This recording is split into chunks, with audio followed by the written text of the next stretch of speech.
Bueno, muy buenas tardes. Que sepáis que el lío ha salido todo por internet, ¿eh? Aquí empieza todo bien hasta que traemos a un partido político. Se nos lía ya. Empiezan a las 8 en punto, empezamos siempre, somos austriacos y nos gusta ser puntuales. Entonces, hoy tenemos a Juan Pina, a quien creo que la mayor parte de vosotros ya conocéis, ¿no? Nos va a hablar de este libro, que se llama Una política para la libertad, no de las elecciones, aunque luego supongo que con las preguntas sí saldrá el tema, pero vamos, en principio lo que va a presentar es esto, que como sabéis, muchos ya lo habréis leído, pues es un libro que ha escrito, que se publicó antes de las elecciones, sobre es decir, ¿qué haría un liberal si tuviese que gobernar? Claro, lo fácil es predicar, que es lo que hacemos aquí nosotros en el Instituto Juan de Mariana, y lo difícil es dar trigo. Bien, esperemos que Juan algún día pueda empezar a dar trigo. Yo hago votos por él, ¿no? Entonces, ya sabéis, esto, bueno, es primero dar a la charla y luego pasaremos a las preguntas. No os preocupéis porque todos pueden preguntar. Y los que están viéndolos por internet también. Bueno, pues ya te dejo. Ya sabes cómo funciona esto, porque no es la primera vez que vienes. Eso ahí. Bueno, pues muy buenas tardes a todos. Muchísimas gracias por estar aquí, por acompañarnos esta tarde. Muchas gracias al Instituto Juan de Mariana, a Juan Ramón Rayo, a Luis Alberto Iglesias y a todos vosotros por acompañarnos esta tarde. Quisiera, antes de comenzar, hacer un pequeño agradecimiento que me parece que es de justicia a Unión Editorial, a Juan Pablo Marcos y de una manera muy especial a mi editora Ignacio Rico, pues por todo, por animarme a escribir este libro y sobre todo por el espléndido trabajo de edición que han realizado. Todos los autores soñamos siempre con que nuestras obras, que son como una especie de hijos intelectuales para nosotros, pues después estén bien trabajadas desde el punto de vista editorial, y esto es algo que no siempre sucede, lamentablemente. Y en ese sentido, la verdad es que publicar con Unión Editorial pues siempre es una tranquilidad, es una satisfacción, pero mucho más para un liberal, por supuesto, porque se trata sin duda de la empresa editorial, del sello editorial que mejor representa nuestras ideas y que lleva décadas haciendo muchísimo por su difusión en nuestro país y en todo el mundo de habla hispana. Muchas gracias también a mi esposa Roxana por su enorme sacrificio en toda esta andadura y por su inspiración constante. Y a todos los amigos y familiares que me habéis acompañado en estos años. La verdad es que el libro, entre otras cosas, pues quiere ser también un poco una concreción de toda esa andadura política y un poco una explicación de por qué demonios estoy metido en este follón que todos me conocéis. Y por último, y ya paso de más agradecimientos y empiezo a hablar en el libro, pero me parece también de justicia expresar todo mi agradecimiento, que nos hace peores en marketing, peores en la capacidad de conectar y de transmitir que como lo son pues los socialistas de todos los partidos. Esos socialistas de todos los partidos tienen una gran ventaja, y es que ellos fundamentalmente, incluso a veces involuntariamente, lo que emplean es por encima de todo la emoción. Y nosotros no podemos evitar ser racionalistas, ser racionales, ser ante todo seres racionales y utilizar sobre todo la razón. Ni ellos utilizan solo la emoción, también lógicamente tienen que argumentar y utilizan parcialmente la razón, ni nosotros utilizamos solo la razón, también podemos ser emocionales y lo intentamos incluso ser cuando viene, por ejemplo, una campaña electoral u otra serie de situaciones. Pero al final, la verdad es que los colectivistas son, sobre todo, emocionales en su comunicación y en su marketing, y nosotros somos solamente o principalmente racionales. Como ellos son ingenieros sociales, el terreno en el que se desenvuelven con mayor soltura es el de las dinámicas de masas, el de la propaganda, incluso subliminal, el de la manipulación, incluso cuando es bien intencionada, el de la inducción por vía emotiva de comportamientos colectivos. Los liberales, en cambio, solemos formar parte de esa pequeña minoría que es inmune a esa inducción que ellos hacen, y nuestro terreno es el de la argumentación, el del convencimiento razonado y, desde luego, es también el del respeto, en todo caso, a las decisiones que los demás puedan tomar cuando no nos compran nuestro producto o nuestras ideas, cosa que no sucede en el otro campo. Es lógico que sintamos ese respeto por las decisiones ajenas y es lógico que nos parezca fundamental asentarlo como un principio básico de nuestra propia autoconducción, porque lo queremos para nosotros mismos, ese respeto, y nos lo niegan.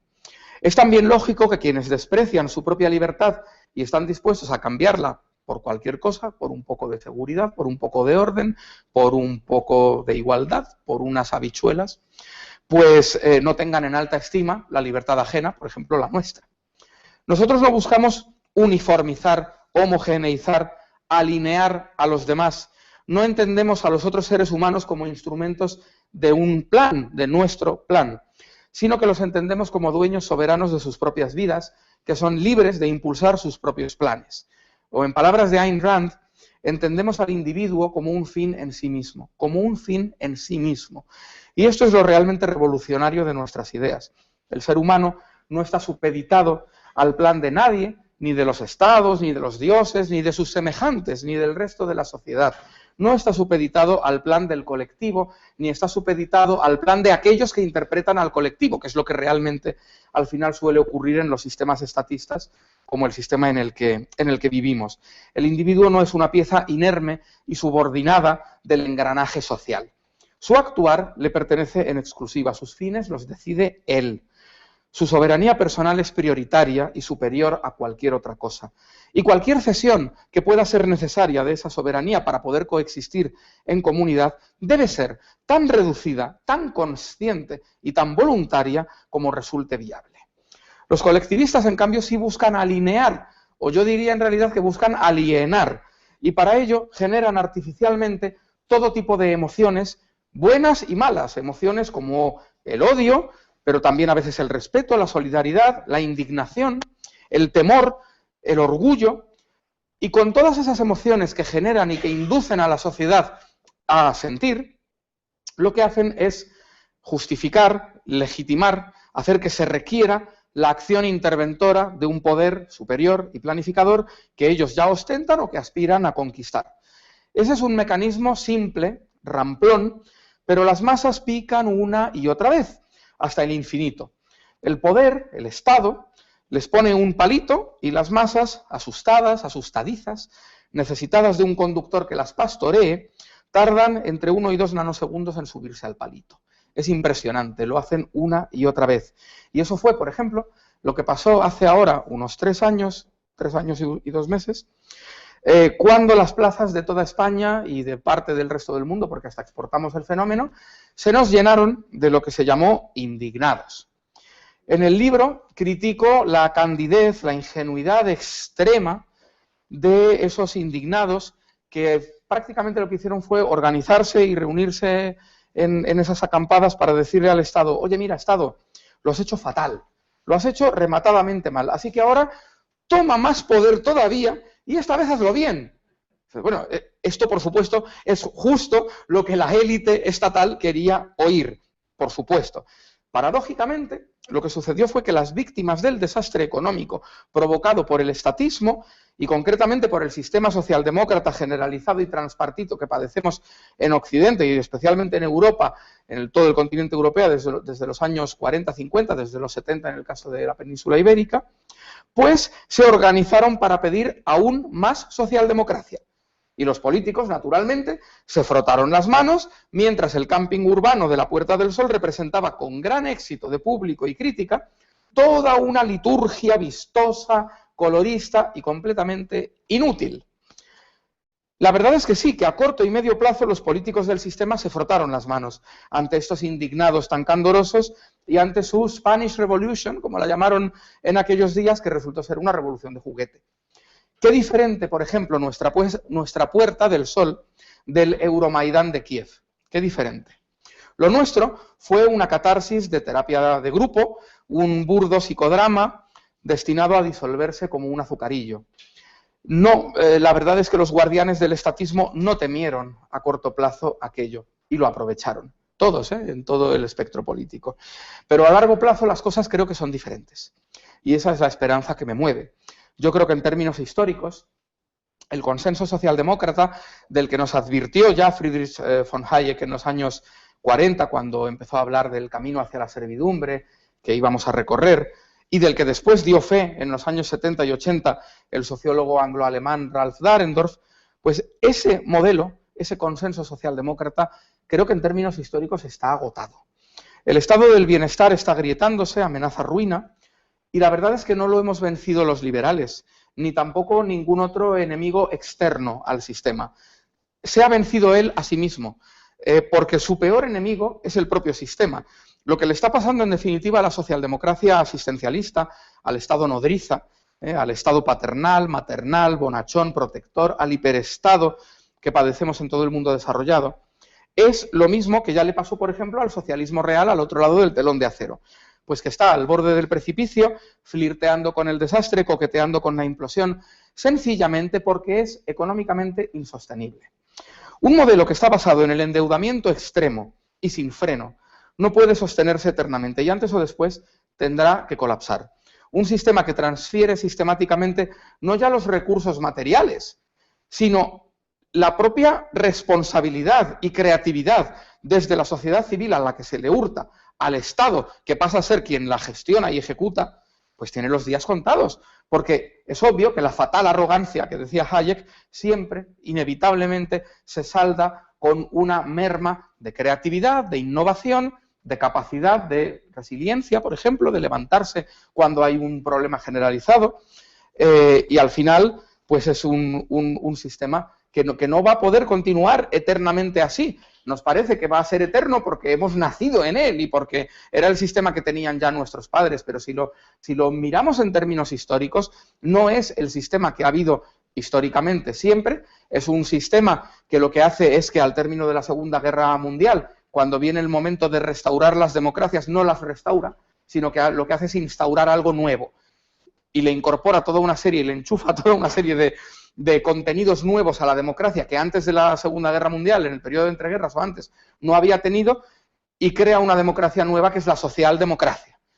Y eso es lo que creo, sinceramente, que en términos históricos está en crisis, que podrá tardar 5, 10, 20 o 30 años en desaparecer, pero que necesariamente va a dar paso a un modelo sociopolítico diferente del que hoy, iba a decir disfrutamos, padecemos en toda Europa occidental. Y en el libro sostengo que los europeos nos equivocamos de rumbo hace 7 décadas, 4 en la península ibérica, cuando subimos al Estado a un pedestal tan alto como el actual.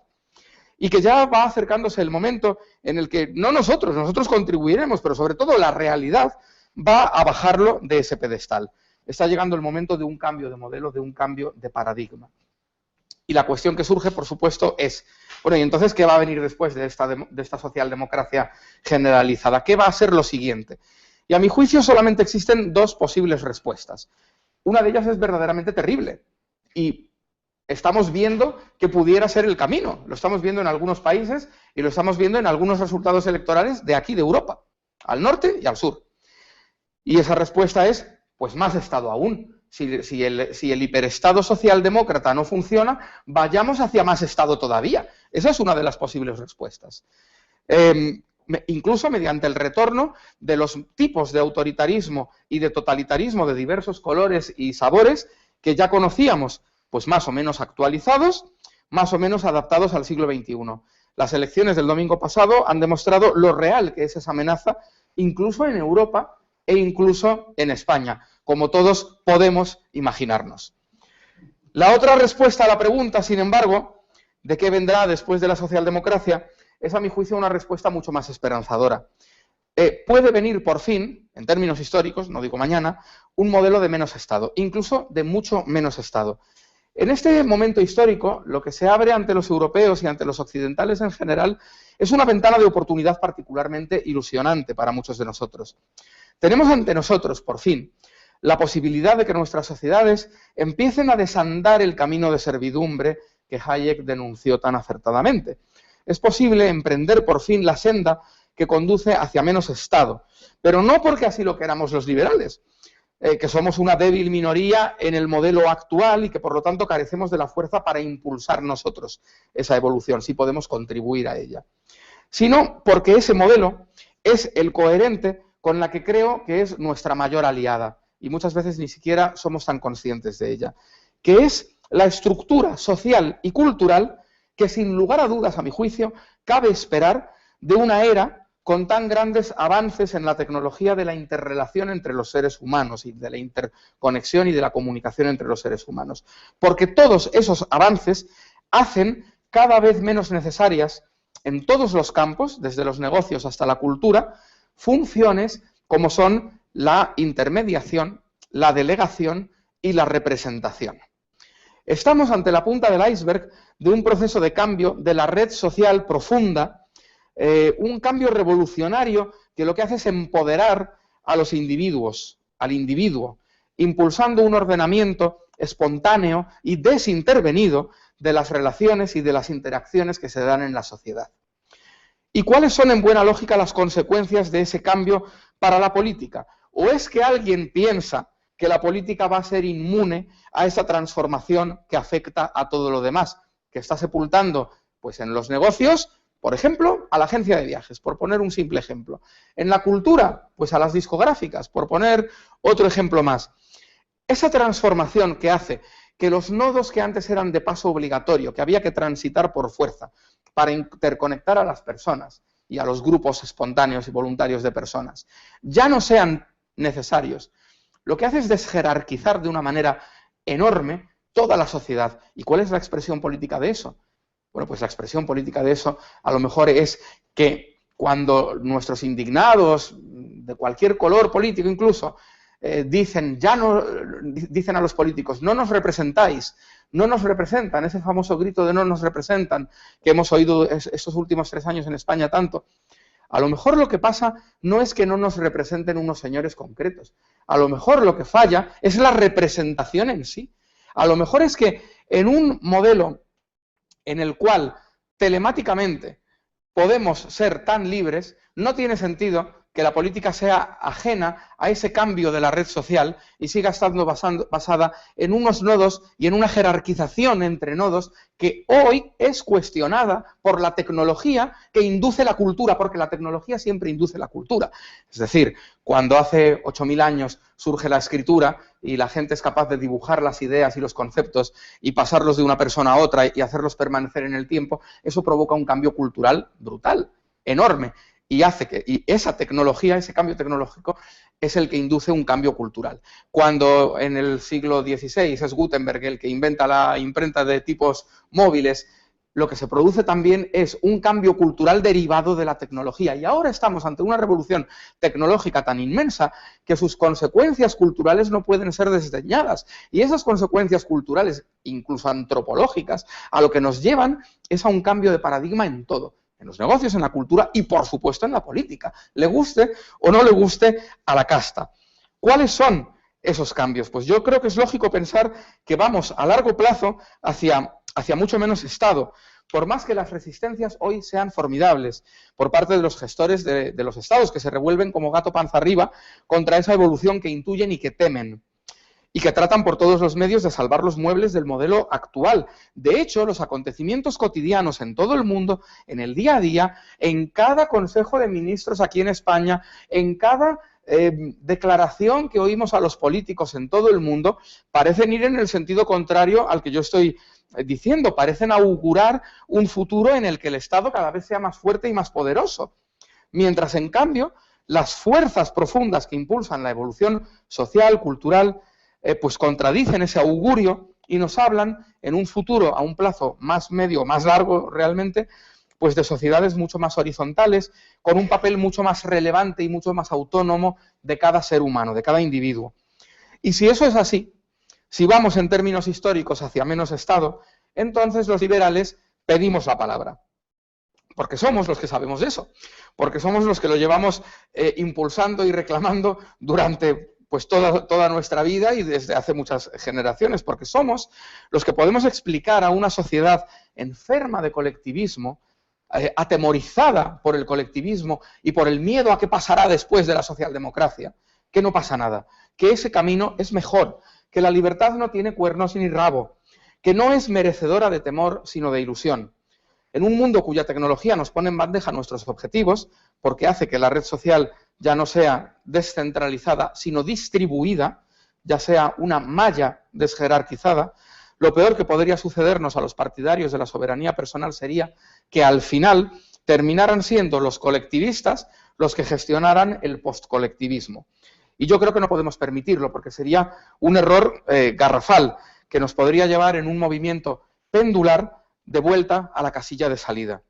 Yo pienso que el postcolectivismo, el postestatismo, la postsocialdemocracia será un escenario político bastante inédito, en el que los liberales libertarios tendremos mucho que decir, mucho que aportar e incluso mucho que gestionar para que la transición desde el estatismo se desarrolle de una forma ordenada, correcta, paulatina y sensata. El gran reto ahora es impulsar, ayudar a que ese pase desde el consenso socialdemócrata a un nuevo consenso en torno a la libertad ocurra. Pero entonces la pregunta que me formulo en el libro es, ¿vale para ello? ¿Vale para un consenso liberal dentro de 30 o 50 años el liberalismo del siglo XXI? ¿El liberalismo de ayer o de anteayer? Y la verdad es que creo que no. Yo sostengo en el libro que no. Que el liberalismo atrofió su andadura previa entre los años 20 y 50 del siglo pasado, del siglo XX.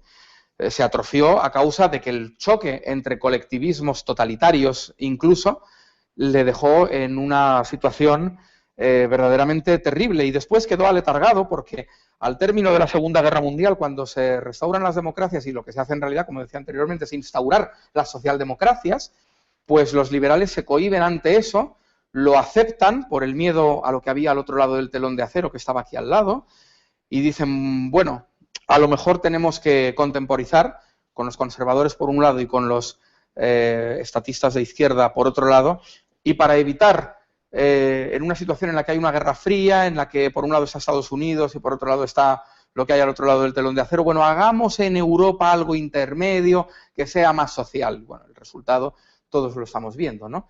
Se empezó con aquello y hemos llegado a unos niveles de hiperestado verdaderamente insostenibles e insoportables, ¿no? Por eso ahora el gran reto es un liberalismo diferente.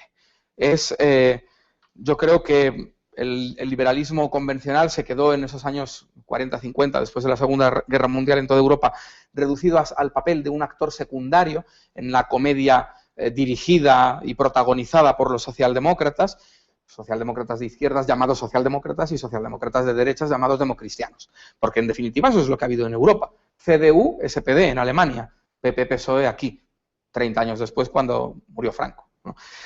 Y yo creo que eso es terrible, porque lo que hizo fue reducir a los liberales a un papel realmente marginal en la política de toda Europa. Aún así, en muchos países hicieron pues bastantes cosas, y dentro de lo que cabe, aquellos liberales tan lights y tan poco liberales que vimos por toda Europa, pues por lo menos tuvieron un cierto papel y algo frenaron el estatismo de un color o de otro. Aquí en España no hemos tenido ni siquiera eso. Yo creo que hace falta que los partidos liberales vuelvan a sus orígenes perdidos, pero no para quedarse ahí, por supuesto, porque el mundo ha seguido desde que ellos se estancaron. Entonces, tienen que iniciar desde ahí un camino rápido hacia el liberalismo del siglo XXI, ahora que tanto se habla del socialismo del siglo XXI. Y para eso tienen que renovar el liberalismo en una clave mucho más directa, desacomplejada, radical, en el mejor sentido de la palabra radical, en una clave libertaria. En definitiva, el liberalismo del siglo XXI no puede ser igual al del XIX ni al del XX, tiene que ser un movimiento más que un partido, tiene que ser identificable por su contraposición simultánea a todo lo demás que hay en el terreno de las ideas políticas, porque uno de los graves errores de los liberales ha sido ser cosificados en el centro derecha o en la derecha o no sé dónde, no. Nosotros tenemos que estar enfrente de todo lo que hay. Somos alternativos al conjunto. Tiene que ser un liberalismo ilusionante, reivindicativo, rebelde, antisistema, pacífico pero antisistema. No puede estar entre los demás movimientos políticos en algún punto de esa manida escala convencional de izquierdas y derechas. Tiene que estar fuera y delante de ellos, enfrente de todos ellos. No puede estar en una prudente zona de confort, sino en la punta de lanza, a la vanguardia del cambio. No puede ser parte del establishment actual, tiene que ser su peor pesadilla. O en palabras del presidente del Partido Libertario de los Estados Unidos, Jeffrey Neal, que vino a Madrid en noviembre pasado para pronunciar una conferencia para el PELIP, nuestro liberalismo libertario tiene que ser peligroso. Él decía que teníamos que ser peligrosos, be dangerous, nos dijo. Bueno, pues yo creo que los adversarios de la política de la libertad ya saben que somos peligrosos, no porque seamos muchos, que evidentemente no lo somos, no porque estemos superorganizados, no porque tengamos el discreto apoyo de poderosos lobbies ocultos, que no lo tenemos, lo tienen ellos. Somos peligrosos para ellos por nuestras ideas, que acertadamente perciben como una amenaza. Y como somos peligrosos, el sistema, una vez que nos detecta, actúa para ningunearnos y para ponernos todos los palos posibles en la rueda. La casta mediática. Pues la casta mediática publicita a todos los frikis de extrema izquierda o ultraconservadores, pero esconde que existe un partido liberal de verdad, reconocido mundialmente como tal. La casta de la gran empresa, por su parte, refuerza sus alianzas con la partitocracia y desecha todo apoyo a nuestro movimiento, por supuesto, porque es vital para ella mantener los oligopolios, las cuotas de mercado artificiales, las regulaciones que establecen barreras para sus competidores, etc. ¿Y la casta política? Pues la casta política no nos da la bienvenida en su seno, ni mucho menos. La casta política blinda económica y legislativamente a los partidos habituales del sistema y permite, de forma controlada, que despunten unas pocas válvulas de escape orientadas a encauzar convenientemente el descontento y la desafección, gestionadas invariablemente por veteranos profesionales de la mayor confianza. Es lógico, por lo tanto, es lógico que el sistema considere peligrosos a quienes renunciamos a participar, por ejemplo, en el juego inmoral de financiarse con cargo a los contribuyentes. Es normal que se tenga por peligrosos a los únicos que cuestionamos el sistema con cabeza, promoviendo su desmontaje ordenado, en lugar de aprovecharse de los problemas de la gente para exigir un sistema todavía más alambicado, enrevesado y costoso, para exigir todavía más Estado. Es que esto es así, y es lo que nos diferencia a los liberales libertarios de todos los demás movimientos alternativos o formalmente alternativos al sistema actual, porque todos ellos piden más Estado, y solamente nosotros queremos menos Estado. ¿Cómo no van a temer entonces a quienes, en definitiva, queremos desalojarles del poder, pero no para ponernos nosotros, que entonces seguramente intentarían llegar a acuerdos, no, para devolverles ese poder a los individuos, para atomizarlo, fragmentarlo y esparcirlo en toda la sociedad civil?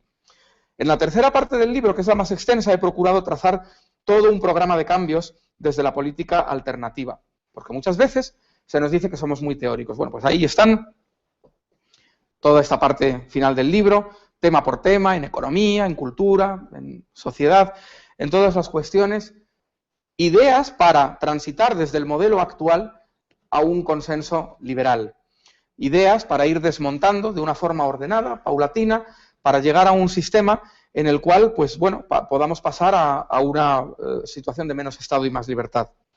La nuestra, al final, es la política de quienes hacemos política, pues no por capricho, no porque nos encante clamar en el desierto, ni darnos de cabezazos contra el muro de la indiferencia o del desprecio de las grandes masas, sino porque queremos y necesitamos contrarrestar la política convencional, porque queremos y necesitamos ser una fuerza de contraposición frente al estatismo. Frente a los políticos del sistema, somos en España y en otros países los políticos de la libertad. Recuerdo que hace un año más o menos acudí con el secretario de organización del PELIP, que está por ahí detrás, con Juanjo Hernández, a una reunión con responsables de una agencia estatal, de una administración pública. Y nos presentaron a uno de ellos, pues en las presentaciones iniciales, íbamos a protestar por una barbaridad liberticida, una de tantas que habían hecho, ¿no? Entonces, pues sentaron allí a toda la plana mayor con nosotros, pues como poniendo en valor el hecho de que pese a ser nosotros una insignificante mosca extraparlamentaria, pues nos recibían y nos atendía toda la plana mayor de ese organismo. Y efectivamente vino el propio director general y toda su equipo, ¿no? Y nos presentaron a uno de ellos laudatoriamente diciendo que, no, es que ese señor además es abogado del Estado, es un abogado del Estado. Y creo que lo que le solté fue que nosotros somos los abogados de la otra parte, que somos los abogados de la víctima, en definitiva. Y explico esto porque algunas veces, bueno, pues algunos de nuestros seguidores o de otros liberales, ¿no?, nos dicen que hacer política es mancharse, que hay que influir únicamente por vías no políticas. Y yo lo que les digo es que no, que mientras haya políticos colectivistas, harán falta políticos anticolectivistas, que sean los abogados del individuo y no los abogados del Estado. Y que hay que mancharse, por supuesto, que hay que gastar los zapatos y forzar la laringe y patearse el país de un lado a otro, y que hay que remangarse y meterse en el fango nauseabundo de la política, y que hacen falta poceros liberales que bajen a la cloaca. Y eso es lo que, a lo mejor, con toda la legitimidad del mundo, otras personas pues no han querido históricamente realizar, y nosotros hemos venido para hacer esa labor de poceros liberales y embadurnarnos de porquería por todas partes. Pero tenemos que hacerlo bien vacunados con nuestras ideas para no pillarnos una infección de calibre grueso al circular por esa cloaca, que la verdad es que es difícil. Es cierto que otros terrenos son más agradecidos, son muy importantes también, importantísimos. y se han hecho muy buen trabajo en esos terrenos. Quizás sean incluso terrenos más propicios, sobre todo en el corto y medio plazo. Pero yo creo que la política es un terreno de batalla muy importante y que no podemos cedérselo eternamente a nuestros adversarios, que tenemos que comparecer y pelear, sin importar los resultados, o por lo menos durante mucho tiempo. Y no vale aliarnos con quienes solo toman del liberalismo 4 ideas para encima distorsionarlas y mezclarlas con quién sabe qué otras cosas previas que tenían asumidas, para mezclar nuestras ideas con cualquiera de los colores y sabores del estatismo. No sirve, por lo menos a mí no me sirve. Los liberales tenemos que combatir con todas nuestras fuerzas el colectivismo, venga de donde venga, tenga la estética que tenga, vaya con Palestino al cuello o con polo. Sea cual sea, tenemos que combatir con todas nuestras fuerzas el colectivismo de izquierdas, por supuesto, y también el colectivismo de derechas. Solo desde la honestidad intelectual, desde la defensa directa y sin contemplaciones de nuestras ideas y principios, podremos avanzar a muy largo plazo.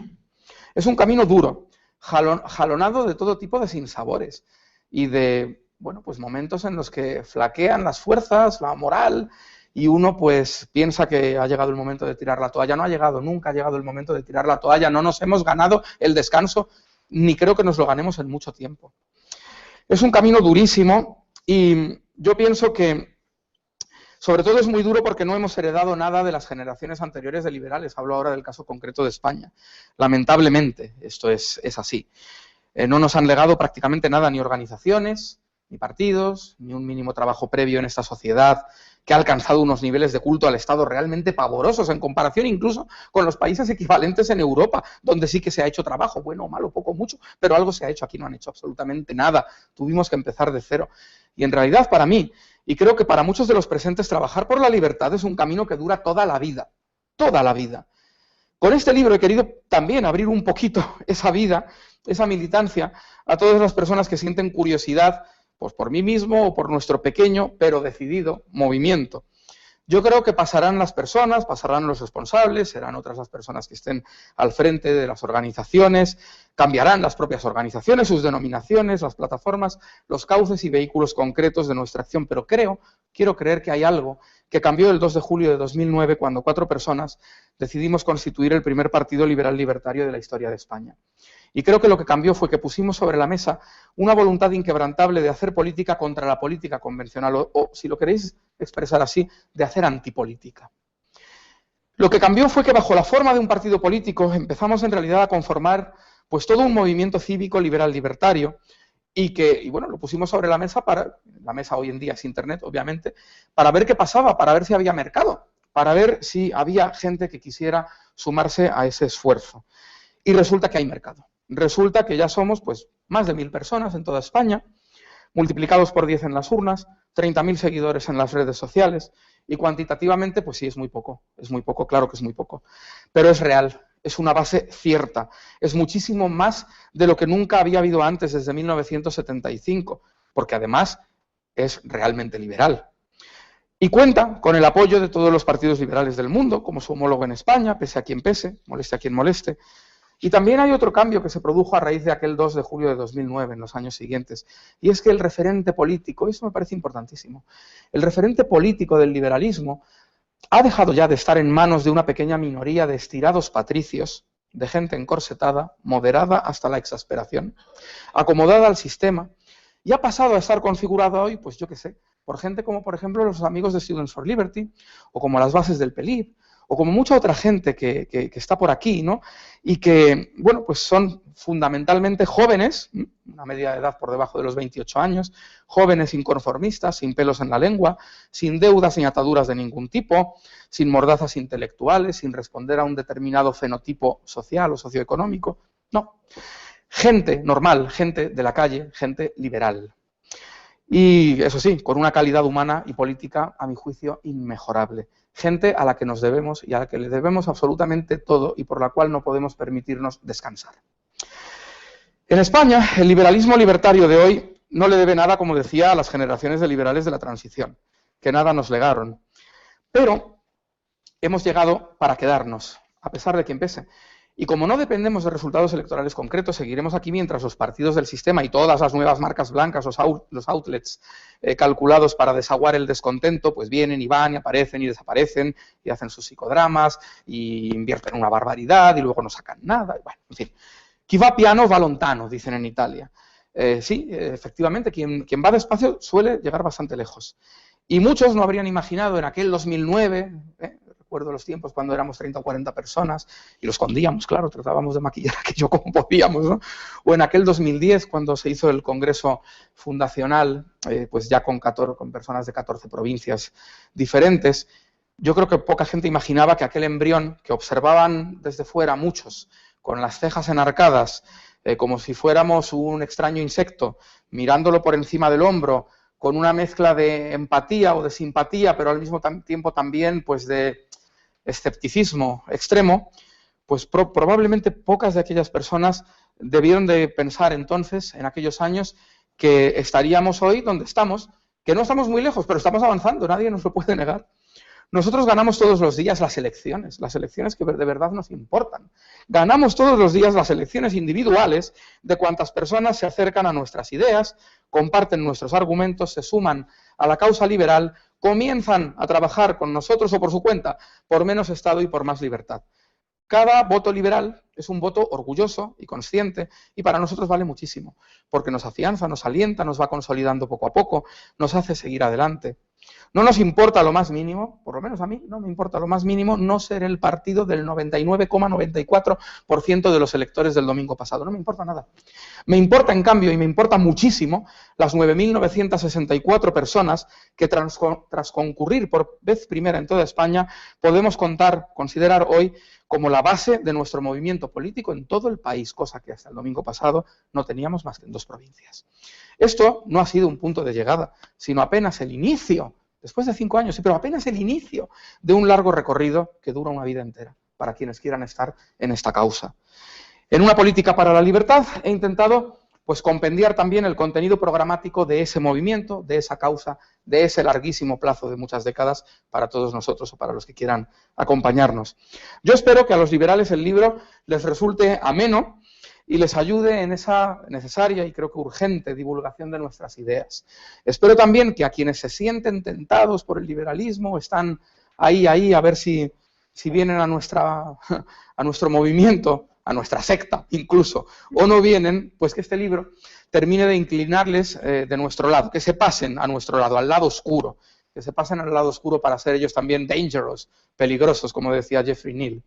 Y espero que a nuestros adversarios convencidos, a las bacterias gram negativas del colectivismo, a los que son absolutamente perdidos para la causa, pues por lo menos, si son tan masocas de leerlo, les revuelva en el asiento y tal vez les lleve a reflexionar, aunque solo sea un poquito, sobre el presidio esférico en el que están convirtiendo este mundo del estatismo, de la socialdemocracia generalizada y transpartita. Espero, en definitiva, que el libro sirva para restaurar, como dice su subtítulo, la soberanía de cada persona. Muchas gracias.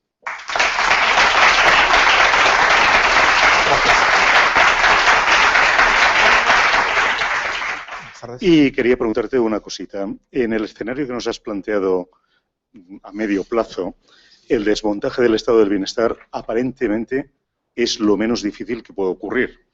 Pero hay una parte que no has tocado, yo no la he interpretado así, que es toda la superestructura que se está generando a nivel mundial de órdenes normativas, ordenanzas, etcétera. Eso no tiene que ver solamente con lo económico, ni con el día a día de las personas, pero es algo que va añadiendo cada vez peso y lastre a las sociedades, no solamente a la española. Me refiero a que está regulado desde cómo tiene que ser el microscopio de un laboratorio hasta cómo tiene que ser una rueda que tú quieras comprar o cualquier acción que se te va a ocurrir, y además en un mundo tan interrelacionado como está siendo y más que será, claro. ¿Cómo ves tú que va a evolucionar ese aspecto? Sí, es una pregunta interesantísima porque es verdad, uno de los efectos del estatismo en general y particularmente aquí en Europa de la socialdemocracia generalizada es la proliferación normativa. Y esa proliferación normativa que, bueno, va en paralelo con la proliferación del propio Estado, porque infinidad de esas normas establecen, además, organismos y procedimientos que requieren que requieren más Estado, que requieren más funcionarios, que requieren presupuesto para ejercer funciones de control o de inspección, etcétera. Yo creo que, claro, el problema es que culturalmente, todavía hoy, las sociedades occidentales están presas de esa idea que el consenso socialdemócrata ha instalado de que todo eso es necesario, de que es necesario que haya un Estado complejo, un Estado muy complejo, muy sofisticado, que sea el que gestione la gran mayoría de las acciones, de las interacciones de los individuos, que en cada interacción, sobre todo de tipo económico, entre dos de nosotros, tenga que intervenir el Estado de muchas maneras. Y ya dependiendo del sector que sea, pues sí, si se trata de algo en lo que interviene un microscopio, habrá una norma del Estado que diga cómo tiene que ser ese microscopio, ¿no? Claro, entonces, claro, por eso lo que digo es que lo importante es que pasemos de un paradigma, es decir, de un modelo social, de una cultura en la cual es necesario ese hiperestado, que es la cultura socialdemócrata, pasemos a una cultura en la cual se le vuelva a dar más valor, o se le dé por primera vez, ya es opinable, más valor a la libertad. Y se entienda, por fin, cabalmente, que los resultados de la libertad, los resultados prácticos de la libertad, son mejores que los resultados de ese alambicado sistema normativo tan complejo que hoy tenemos. Desde luego fácil no es, ¿no?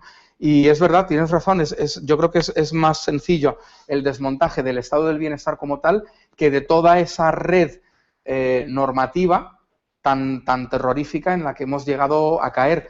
Pero yo también pienso que en la medida en que se produzcan esas dos cosas que creo que son las dos grandes fuerzas motrices del avance a largo plazo del liberalismo, el cambio tecnológico y la implosión económica o la insostenibilidad económica del hiperestado, ambas fuerzas motrices van a hacer que cuando se extienda en la sociedad la necesidad de un cambio hacia mayor libertad y se cuestione por fin de una manera más o menos generalizada la viabilidad y la bondad de que haya un Estado tan potente como el actual, el resultado lógico de eso tendrá que ser también el desarme legislativo, el desarme normativo y el revertir esa proliferación tan tremenda que hemos tenido de normas y que tenemos todos los años. Creo que hablamos, no sé si alguien me comentaba el otro día, de 700.000, 900.000 páginas de legislación al año.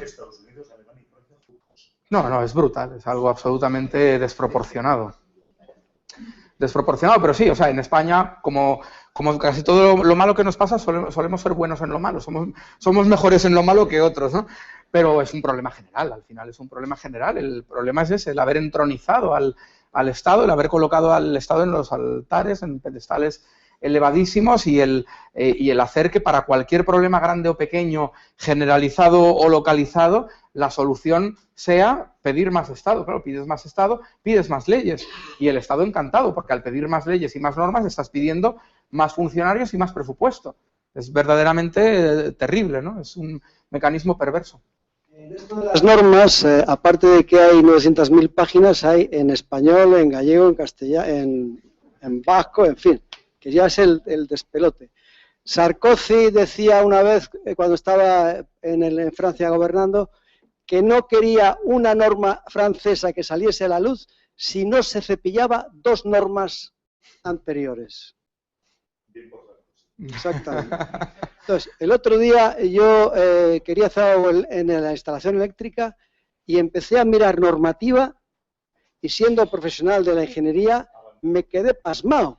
Y entonces, hablando con mi señora, dije, mira, a este paso tendremos que tener un titulado de cocina en cada casa. Porque tú no puedes coger un cuchillo y hacer una tortilla, porque eso es peligrosísimo. Tienes que seguir unas normas, impresionante. Entonces, lo que no estoy de acuerdo es en eso de que es fácil desmontar el tinglado. Y entonces lo que yo pienso que habría que hacer es empezar a exigir eficacia. Y exigiendo eficacia, eso termina por tumbar todos esos sistemas que son absolutamente ineficaces. Lo que pasa es que si se exige eficacia, la respuesta ya la tenemos. La respuesta va a ser, hace falta más todavía para ser más eficaces, ¿no? Pero bueno, a ver, estoy de acuerdo. Es verdaderamente tremendo el grado, lo insidioso que ha llegado a ser el Estado está llegando a entrar hasta la cocina de nuestras casas, ¿no? Hasta un punto de eliminación de nuestras libertades más básicas tremendo. Yo creo que hay infinidad de normas estúpidas, bueno, por ejemplo, estúpidas o no tan estúpidas, ¿no? Esto de permitir que los inspectores de las compañías eléctricas puedan entrar en los inmuebles sin pedir una autorización previa. Esto de que se pueda, por ejemplo, pues cerrar un sitio web sin pasar por una orden judicial. El tema de las aceiteras, que hemos visto cómo se han prohibido, las simples y vulgares aceiteras de los restaurantes. Es ridículo y es insidioso y cada día es una cosa nueva. Entonces yo lo que creo es que cuando llegue ese momento en el cual el cambio de paradigma suceda, y creo que va a suceder no porque nosotros con nuestras modestas fuerzas seamos capaces de ello, sino porque la tecnología nos va a llevar por ese camino, por un lado, a lo mejor no a la generación actual, pero a lo mejor a la que venga después, o dentro de 2. Yo lo que vislumbro es que no podemos continuar en el consenso socialdemócrata 50 años más. Porque no podemos, primero porque es que económicamente no es posible. Y en segundo lugar porque es que además va completamente a contracorriente de la evolución tecnocultural de todo el mundo desarrollado como mínimo, ¿no? Con lo cual, en algún momento va a haber un clic, va a haber un cambio de chip. Y vamos a pasar a que culturalmente, a que las sociedades entiendan que ese sistema es arcaico y que hace falta ir hacia otra cosa. ¿Y esa otra cosa va a ser menos normativa? No lo sé. Lo que probablemente va a ser es que las normas dependan de cada uno. O dependan de organizaciones, dependan de los pactos privados en organizaciones voluntarias, ¿no? Es decir, a lo mejor la complejidad del mundo requiere en gran medida una proliferación normativa. Lo que es terrible es que esa proliferación normativa sea unívoca del Estado hacia la sociedad, de un Estado que nos avasalla. En una sociedad tan liberal o tan libertaria como la que creo que queremos todos los que estamos aquí, no quiere decir que no hubiera normas, seguramente habría muchas normas, pero serían normas que emanarían de los pactos voluntarios, de los contratos entre las personas y las agrupaciones de personas organizadas en empresas o en entidades de cualquier índole, ¿no? Entonces, a lo mejor lo que hace falta es que el Estado devuelva poder y devuelva capacidad normativa y que muchas cosas que hoy se hacen bajo una norma estatal para un plan estatal, se pasen a hacer de 38.000 millones de maneras diferentes para 38.000 millones de planes particulares de personas y agrupaciones de las mismas, ¿no? Una de las cosas que mide el Parlamento como productividad, una de las cosas que mide el Parlamento como productividad es el número de leyes y normas que elaboran. Además de la cantidad de presupuesto que manejan. Son esos dos parámetros fundamentalmente, y de hecho en debates políticos se les oye echarse uno a otro en cara, es que tú llevas un año y no has hecho más que 2 leyes. ¿Sí? O sea, eso es absolutamente cierto. Lo cual nos da un poco la dimensión de cuál es la dinámica, la derivada mental que tienen. Y yo estoy aquí, y si estoy aquí tengo que hacer algo. Es algo tremendo porque lamentablemente se da también en otro ámbito que es el académico, publish or perish, ¿no? Es decir, aquí hay que estar sacando papers todos los años porque si no... Y claro, eso llevado al Estado pues es espantoso, ¿no? Hola, buenas tardes. Enhorabuena, Juan, por la conferencia. Gracias. Mi nombre es Carlos. Quería hacer un comentario. Yo estoy completamente de acuerdo que la evolución de un sistema estatista a un sistema libertario básicamente radica en la convicción de la gente, y esto es algo que requiere un cambio de mentalidad, quizá en Europa y dentro de Europa, quizá en los países del sur de Europa, más profundo que en otras partes del mundo, y esto lleva tiempo. Es un proceso que se puede ayudar, pero esto lleva tiempo y tiene que ir por sí solo. Ahora, yo echo de menos algunas cosas que podrían ayudar un poquito más, lo que podría ser el concepto pacífico de acción directa, siempre pacífico, ¿no?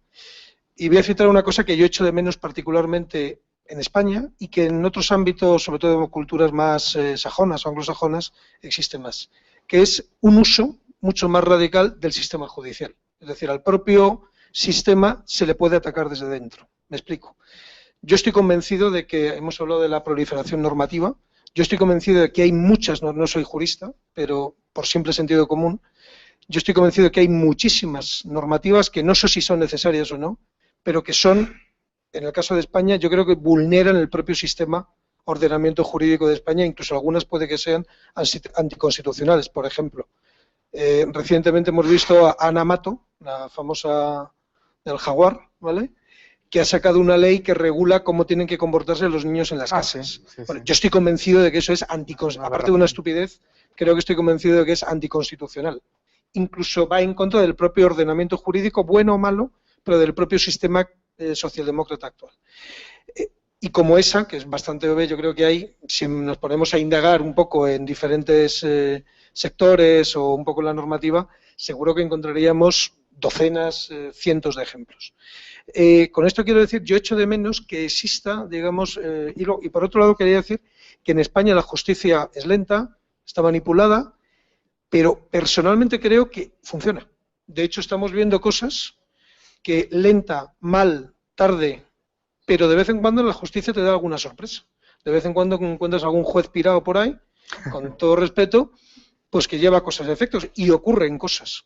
En España con la justicia seguramente mucho menos de lo que debería ocurrir, y lento, pero ocurren cosas. Te acabas llevando sorpresas. Yo echo de menos quizá algún órgano, no sé si ese órgano podría ser algún partido o algún movimiento liberal, que anime e informe a los ciudadanos a que de manera sistemática denuncien ante la justicia, más allá de votar y de no votar y de estar de acuerdo o no estar de acuerdo, denuncien, informen, animen a la gente a denunciar ante la justicia, ante los tribunales, infinidad de cosas que es que yo creo que son realmente anticonstitucionales o que están en contra del propio ordenamiento jurídico. Se me ocurren cosas, por ejemplo, de la DGT, que estoy convencido que está violando la ley y la intimidad todos los días. Se nota que no has pleiteado nunca. Alguna vez, pero pocas. A ver, en gran medida estoy de acuerdo, pero justamente por lo que apuntaban por aquí, lo de haber pleiteado o no, el dinero que cuesta, etcétera, yo pienso que el partido político, en nuestro caso, solamente tiene que ser una organización, prácticamente un tronco de todo un movimiento social mucho más amplio. Y eso, los que lo pusimos en marcha, lo creíamos así desde el principio. Tanto es así que antes incluso de haber constituido el partido, ya habíamos constituido la primera de lo que esperamos que sea toda una red de asociaciones específicas para cada una de las principales causas liberales que queremos hacer avanzar en la sociedad, que fue la Asociación para la Reforma de las Pensiones, promoviendo el sistema de capitalización individualizada. Posteriormente se ha constituido también la Unión de Contribuyentes. Somos el único país de Europa prácticamente donde no hay una organización de contribuyentes potente, como las hay en todas partes de consumidores, y aquí en España las hay también, aunque completamente subvencionadas, por desgracia. Pero en otros países las asociaciones de consumidores son muy potentes, pero las de contribuyentes también. En Gran Bretaña la Taxpayers Association tiene un poder, y es una asociación de la sociedad civil, muy potente.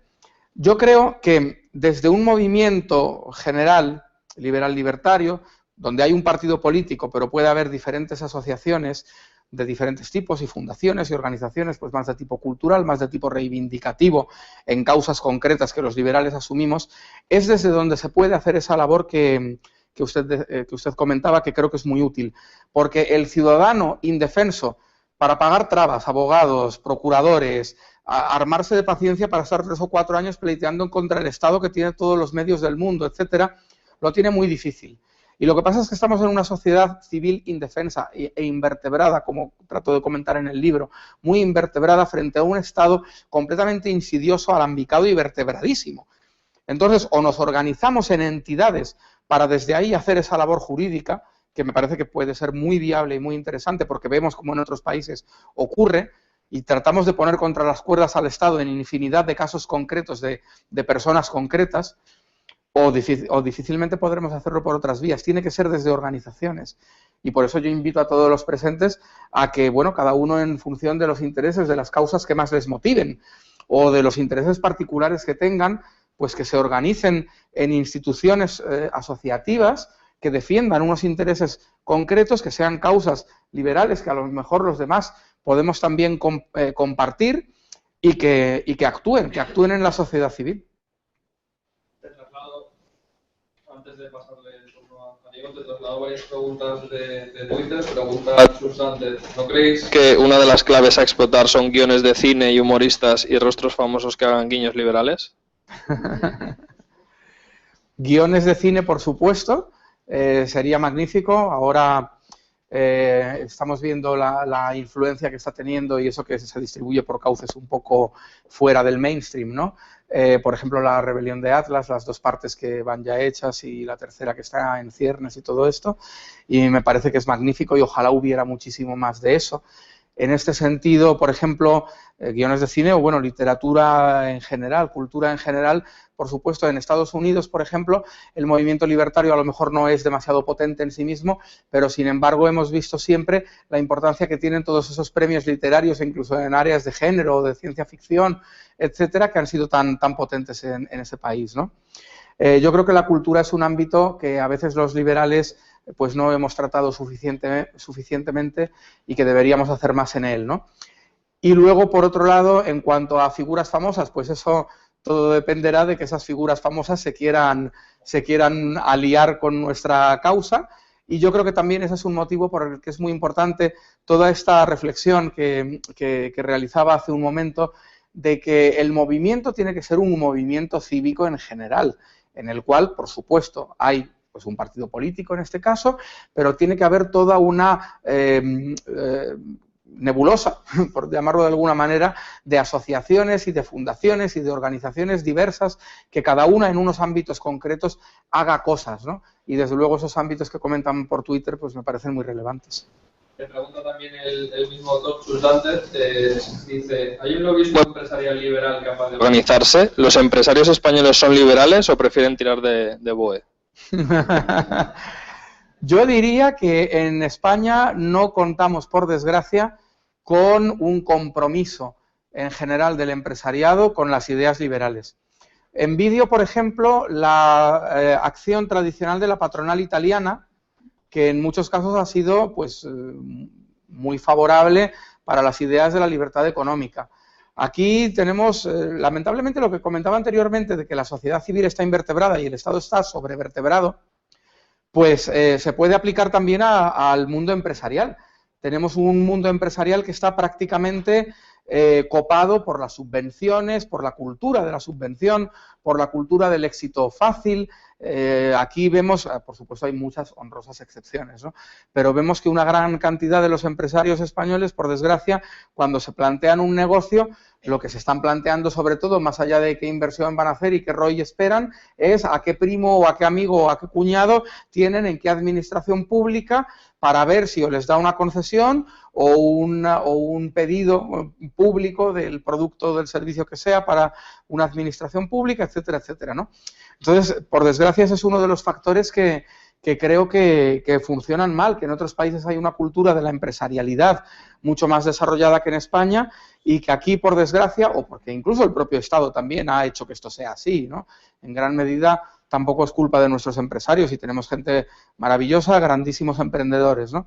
Pero tenemos una situación de cultura de la subvención en el mundo de la empresa terrible. No ya de la subvención, ojalá fuera solo de la subvención, de la subvención, de las barreras de entrada al competidor, de los oligopolios, de la mezcla con el poder político, de los créditos fáciles y rápidos porque algún político lo consigue en una caja. Bueno, ahora ya no hay cajas, pero sigue habiendo un sistema financiero que prácticamente es una vulgar correa de transmisión de los ministerios de economía de los países y concretamente en el nuestro pues también, ¿no? Juan, ¿qué les dices a los liberales que nos piden que digamos que dejemos de lado aquellas cosas de nuestra ideología libertaria que más supone un obstáculo a que la gente se haga más seguidores nuestros? Estoy hablando del tema del aborto, estoy hablando de debates como el del derecho de secesión, estoy hablando de cosas como el derecho de portar armas, todo este tipo de cosas que nos piden muchas veces. ¿Por qué nos metemos en esos líos? Porque nos empeñamos en sacar debates adelante que realmente importan a poca gente, ¿no? Porque, en cierto modo, ¿no crees que plantearle a alguien el derecho de portar armas es como a un niño de 3 años enseñarle las ecuaciones cuando ni siquiera sabe sumar? Como nuestra libertad está tan anestesiada, nuestra sociedad está tan anestesiada que no le puedes enseñar cuáles son las implicaciones finales de la libertad a personas que no entienden básicamente en qué consiste la libertad, ¿no? ¿Qué opinas de esto? Si los objetivos fueran de muy corto plazo, podría tener viabilidad una estrategia así. Pero incluso en ese caso, conllevaría bueno, pues el tener un programa mucho menos profundo, porque hoy vivimos en organizaciones de cristal, no solo en el mundo de los partidos políticos, en las empresas y en todo. Las organizaciones son de cristal, la comunicación ya no es controlable, controlas lo que puedes, pero todo lo que tú no comunicas, otros lo comunican por ti. Y por lo tanto, si tienes unas determinadas ideas y tienes un congreso que adopta un determinado programa, tú ya puedes esconder lo que quieras, que todos tus adversarios o la gente escéptica los va a utilizar siempre. Por lo tanto, al final del final, solamente te quedan dos posibilidades. Una es ser mucho más superficial en tus planteamientos o autocensurarte y censurar además a toda la base social de la organización para que no puedan adoptar determinadas partes de un programa o resoluciones o lo que sea. Es que es imposible. Es decir, yo creo que al final del final nosotros tenemos las ideas que tenemos, que es un liberalismo muy profundo, bastante libertario, muy radical, que sigue, pues, por ejemplo, en economía, y no solo en economía, mucho más allá, porque la acción humana va muchísimo más allá de la economía, pues las posiciones de pensadores como Mises, como Hayek, como toda otra serie de gente, que incorpora una buena parte de la posterior evolución hacia el libertarismo, de Rothbard, etcétera, que incorpora también muchas de las ideas pues randianas o del entorno objetivista y que digamos que abarca todo un espectro ideológico político que empieza en los liberales clásicos, en el liberalismo clásico, pero profundo y real, no hibridado con posiciones socialdemócratas en lo que se ha llamado el socialliberalismo, que fue, por ejemplo, en España el CDS, lo que pudiera ser un poco Ciudadanos y demás, ni hibridado tampoco con posiciones conservadoras, en lo que algunos llaman el liberal conservadurismo, no, sino liberalismo clásico de verdad y todo lo que va más allá. Y más allá es liberalismo libertario, que creo que es el mainstream de nuestra organización, y luego incluso pues, posiciones más radicalmente libertarias, ANCAPs, etcétera. Objetivistas, por otro lado, etcétera. Ese es un poco el espectro que tenemos. Y eso tiene una entidad y una forma de ser, una identidad y una identidad que son las que son y que tienen una coherencia interna extrema. Se nos podrá acusar de muchas cosas, pero no de falta de coherencia interna entre las ideas que hay, entre unos puntos y otros, entre unas políticas y otras, entre unas ramas de acción, unas áreas de acción y otras. La coherencia interna es extrema y es la que es. Puede después, a la hora de hacer marketing, puramente marketing, sobre todo en un periodo electoral, utilizarse más unas partes que otras, por supuesto que sí, como cualquier organización. Tú tienes 200 ideas y de las 200 utilizas 8 como ideas fuerza, como ejes de posicionamiento para un plan de marketing o para una campaña electoral, por ejemplo. Claro que sí, que se puede hacer. Y sobre todo en la medida en que vayamos creciendo, ampliando nuestra base y siendo cada vez más grandes y teniendo también mejores posibilidades económicas, pues podremos ir teniendo incluso mejor asesoramiento, mejores campañas, mejor comunicación, mejor marketing, mejor publicidad, ¿no? Y seguramente habrá que reflexionar sobre si determinadas ideas, pues no es que se vayan jamás a esconder ni a minimizar. Lo que decide nuestra gente va a misa, lo que está en un programa, son 84 páginas nada menos de programa el que tenemos y todo eso está ahí. Se podrá luego, eso sí, sacar en una campaña más unos temas que otros, pero siempre va a ser inevitable, por lo que decía antes de las organizaciones de cristal, que lo que tengas aprobado y lo que tengas adoptado como parte de tu visión, te lo saquen los demás si no lo sacas tú mismo. Con lo cual, al final, tampoco es que se pueda hacer mucho en ese sentido. Y por otro lado, ¿por qué habríamos de hacerlo cuando somos una organización de muy largo plazo, un movimiento que no depende de un resultado práctico concreto, ni muchísimo menos a corto o medio plazo, sino que a lo que va es a promover ese cambio de paradigma del que hablábamos anteriormente? Y ahí tampoco creo yo que estemos diciendo nada extremo. Por supuesto que el tema del aborto es un tema tremendamente divisivo, conflictivo y muy difícil de tratar, que parte por la mitad a toda la sociedad, pues cómo no va a partir también a los liberales, ¿no?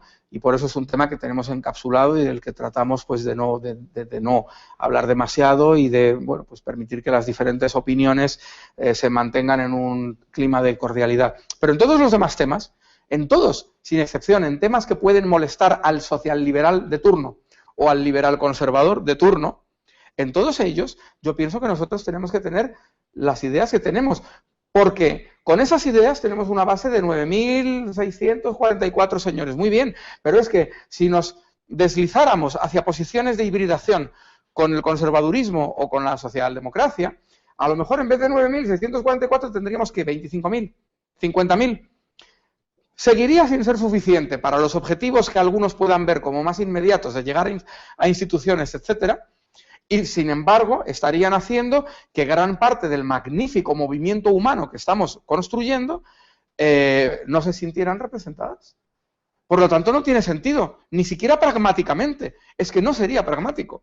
Más pragmático que eso sería subirse nuevamente, bueno, nuevamente los que hayan estado, yo no he estado, a la chepa de partidos pues de un PP o de un Vox o en sus tiempos de un CDS, yo estuve, o de un Ciudadanos o de lo que fuera. Eso sería mucho más pragmático. Ahora, el resultado también será nulo, porque la falta total de democracia interna en todos los partidos políticos del mainstream español y del propio sistema, lo que hace es que sea inviable, lo han intentado 1000 veces infinidad de gente, el hacer política liberal desde dentro de partidos no liberales. Entonces, para hacer realmente política liberal, hagamos realmente política liberal con todas las consecuencias y hasta todos los extremos que tengamos que llegar para que se encuentre a gusto toda la gente más liberal y más libertaria, que es la gente que queremos tener dentro. Y si somos pocos, ya creceremos convenciendo. No creceremos ampliando a otros que estén menos convencidos, pero que edulcorando nuestras posiciones pudieran llegarse a sumar. No, creceremos convenciendo. Y eso, largo plazo, muy largo plazo. Llevará mucho tiempo, pero es el camino honrado, es el camino honesto y es el camino limpio. Hay dos preguntas que, bueno, más o menos se relacionan mucho con lo que has comentado porque son de estrategia y de objetivos y más o menos ya lo has desarrollado, pero bueno, las formulo, que es ¿qué estrategia van a seguir para ser más conocidos y qué objetivos se va a establecer el PELIP para las próximas elecciones? Para ser más conocidos, yo creo que hemos tenido una estrategia recién concluida, que ha sido la de las elecciones al Parlamento Europeo, que ha sido muy útil en ese sentido, porque, con franqueza, éramos conocidos en una parte del país, pongamos que en una tercera o cuarta parte del país, más o menos. Gracias a las redes sociales, pues entre toda la comunidad de liberales, yo creo que más o menos sí que teníamos un alto grado de conocimiento. Hemos visto, sin embargo, que no es tan así, que en muchos sitios nos hemos encontrado con gente diciendo, incluso gente joven, diciendo, pero hay un partido liberal o hay un partido libertario, pero si yo soy seguidor de no sé quién, de Mises, de Rothbard y tal, y no os conocía. Bueno, es increíble, hay gente que todavía está fuera de Twitter y fuera de Facebook, incluso gente joven, y bueno, yo creo que una de las estrategias principales ahora mismo, después de las elecciones, para darnos más a conocer, es incorporar en la medida de lo posible a los votantes como simpatizantes o como afiliados, es decir, desvirtualizar, entre comillas, a nuestros votantes, y para eso ya hay toda una serie de estrategias en marcha, de reuniones incluso en sitios donde no tenemos coordinadores, donde no tenemos estructura de partido como tal, pero a los cuales se va a ir y se va a hacer publicidad para decir, bueno, en esta ciudad hubo 93 votantes, pues pedimos a esos 93 votantes que vengan tal día, a tal hora, a tal cafetería o a tal hotel, que vamos a hacer una reunión para tratar de ver si una parte de ellos desean incorporarse a la organización y empezar a liderarla en su lugar, ¿no? Y eso yo creo que nos dará expansión en toda España.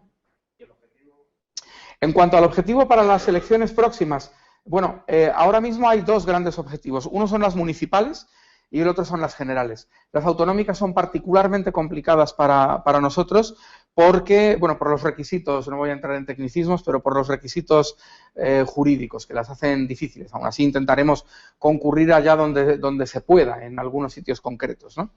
Por ejemplo, en la región de Murcia probablemente haya posibilidad de concurrir en algunas de las circunscripciones específicas que tienen para el Parlamento murciano y tal. Pero bueno, yo creo que sobre todo lo que vamos a trazarnos es el objetivo de ir a unas elecciones municipales de las cuales podamos obtener algo de representación. Aunque sean unos pocos concejales concretos en unos cuantos, sitios específicos en todo el país, tenemos identificados ya una serie de municipios en los cuales pues nuestros coordinadores locales del lugar tienen particular interés en poner en marcha una buena campaña para las elecciones locales, algún sitio de aquí de la Sierra de Madrid, 2 o 3 lugares de Murcia, de Andalucía, de Canarias, sitios en los que creemos que con un buen esfuerzo se puede llegar a obtener representación y tener, con un poquito de suerte, en la primavera de 2015 los primeros cargos electos del PELIP. Y después el objetivo de las generales sigue siendo un objetivo de dinamización, de dar a conocer, de incremento de afiliación, de incremento de la masa de simpatizantes, de poner en el terreno de juego ideas que nadie más trata y que se comenten, que lleguen a formar parte de esas ideas de cuñas, de spots electorales, de debates que podamos tener con otras formaciones políticas. Ese fue el objetivo fundamental de estas elecciones pasadas y es el objetivo fundamental del partido político dentro de nuestro movimiento más general, que es aportar soluciones políticas liberal-libertarias a problemas que todos los demás resuelven o dicen resolver únicamente desde posiciones colectivistas. Juan Carlos Urbano pregunta con un poco de mala leche. Mi pregunta es, ¿cuántos de los que están en el Juan de Mariana votaron al PELIP?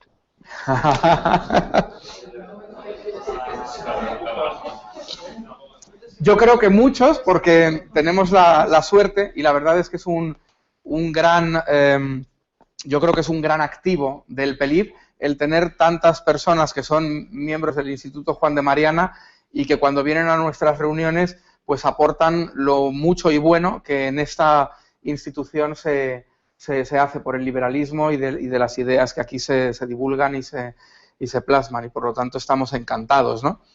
Pero, bueno, ¿cuántos votaron? No lo sé, lo sabrán ellos. Lo que sí puedo decir es cuántos están afiliados al PELIP, pues muchos, afortunadamente, y ojalá sean cuantos más mejor.